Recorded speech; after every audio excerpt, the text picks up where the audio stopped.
Assalamualaikum warahmatullahi wabarakatuh. Perkenalkan, nama saya Gita Kurniasi, mahasiswi dari Prodi S1 Manajemen, Fakultas Ekonomi Universitas Islam Sultan Agung. Pada video ini saya akan memaparkan presentasi yang merupakan bentuk pemenuhan mata kuliah Ekonomi Islam.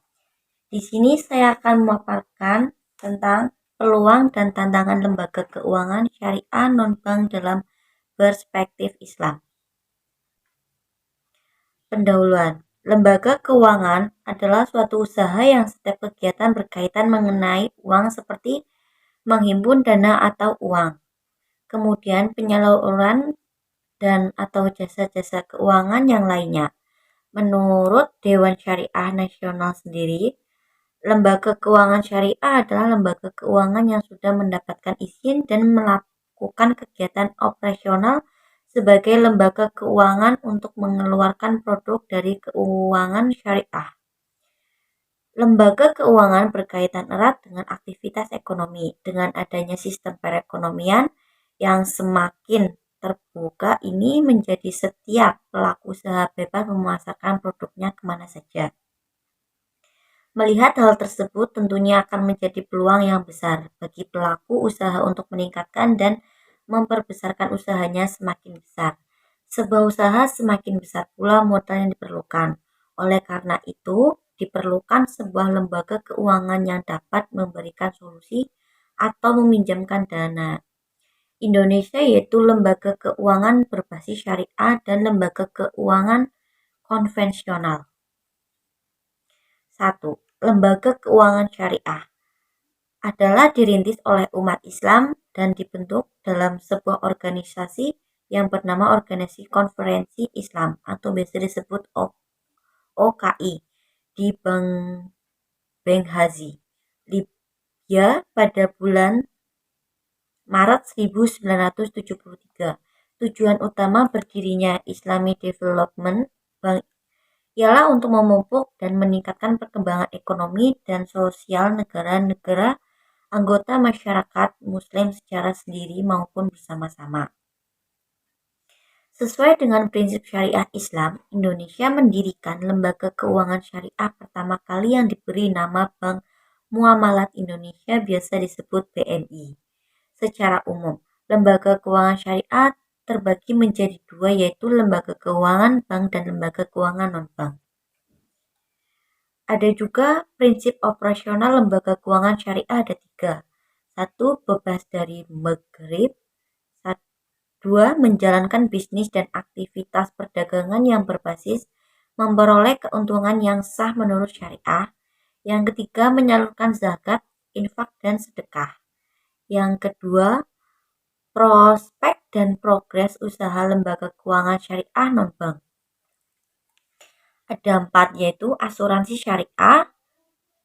Yang kedua, Baitul Mal wat Tanwin atau biasa disebut BMT. Yang ketiga, pegawaian syariah. Yang keempat, koperasi syariah. Asuransi syariah biasa disebut perkembangan dan pertumbuhan asuransi syariah di Indonesia yang sangat pesat. Apalagi dengan adanya BPJS, Badan Penyelenggaraan Jaminan Sosial, masyarakat Indonesia sudah terjamin dari kehidupan sosial mereka seperti terjamin mereka kesehatan. Konsep dasar asuransi syariah terutama yang menggunakan sistem wakalah merupakan konsep asuransi yang terbebas dari ketidakpastian usaha di sektor asuransi. Yang kedua, Baitul Mal wat Tanwil. Bait At-Tanwin adalah lembaga keuangan Islam informasi dengan orientasi keuangan profit oriented. Kegiatan utama dari lembaga ini adalah menghimpun dana dari masyarakat dalam bentuk simpanan atau tabungan dan penyaluran lewat pengembangan usaha-usaha masyarakat yang produktif dan menguntungkan sesuai dengan sistem ekonomi syariah. Yang ketiga, Pegadaian Syariah. Lembaga Pegadaian Syariah cukup pesat perkembangannya. 16 prospek yang dilihat dari beberapa tahun belakangan semenjak berdirinya Pegadaian Syariah sampai saat ini perkembangannya cukup pesat. Masyarakat lebih antusias dan merasa nyaman menjadi bagian dari Pegadaian Syariah.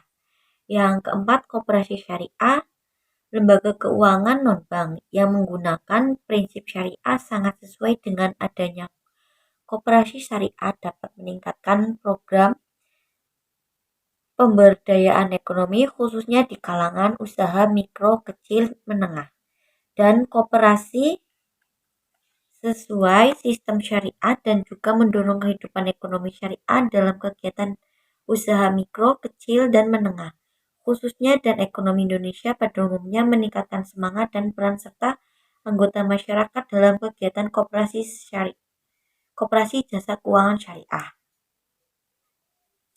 Yang ketiga, hambatan dan kendala lembaga keuangan syariah non-bank, yaitu ada 6. 1.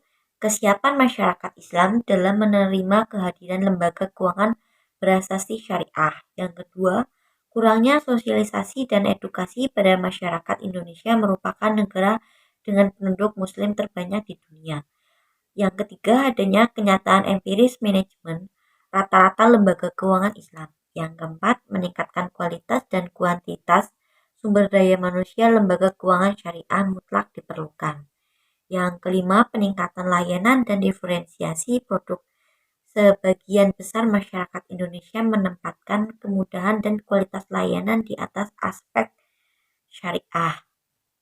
Yang keenam, terbatasnya modal serta akses permodalan yang dirasa cukup sulit. Yang keempat, problem progres usaha lembaga keuangan syariah non-bank, yaitu ada asuransi syariah 1. Perlambatan ekonomi yang akan menurunkan permintaan pasar asuransi dan juga kondisi pasar modal. Yang kedua, dari sisi permodalan asuransi, dalam hal ini perusahaan asuransi harus memenuhi kebutuhan modal minimal 100 miliar. B. BMT. A. Tantangan suprastruktur. Sudah banyak dipahami bahwa permasalahan utama pengembangan lembaga keuangan syariah adalah kurangnya sumber daya manusia yang kompeten dan ahli baik dari sisi syariah sekaligus operasional keuangan dan ekonomi. B. Tantangan infrastruktur. C. Penggadaian syariah. 1. Usaha penggadaian syariah sudah mulai dilirik oleh pihak lain.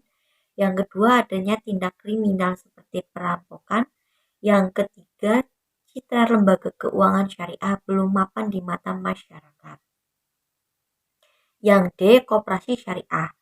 Sistem koperasi syariah memperbaiki sistem simpan pinjam konvensional yang berusaha menghimpun dana dari anggotanya, kemudahan menyalurkan kembali kepada para anggota koperasi dan masyarakat. 5. Persaingan antara LKS dengan lembaga keuangan konvensional. Ciri khas dari lembaga keuangan syariah: A. Berdasarkan prinsip investasi bagi hasil. B. Menggunakan prinsip jual beli. C. Hubungan dengan nasabah dalam bentuk hubungan kemitraan. D. Melakukan investasi-investasi yang halal saja. E. Setiap produk dan jasa yang diberikan sesuai dengan fatwa Dewan Syariah. F. Dilarangnya grahar dan maishare. G. Menciptakan keserasian di antaranya keduanya. H. Bagi hasil mengimbanginya sisi pasifa dan aktiva. Di sini ada juga ciri khas dari lembaga keuangan konvensional. A. Menggunakan prinsip pinjam meminjam uang. B. Berdasarkan tujuan membuang uang. C. Hubungan dengan nasabah dalam bentuk hubungan kreditor dan debitur. C. D. Investasi yang halal maupun yang haram. E. Tidak mengenai dewan sejenis itu. F. Terkadang terlibat dalam spekulatif forex dealing. 6. Lembaga keuangan syariah non-bank dalam perspektif Islam. Landasan menurut kitab suci Al-Quran. A.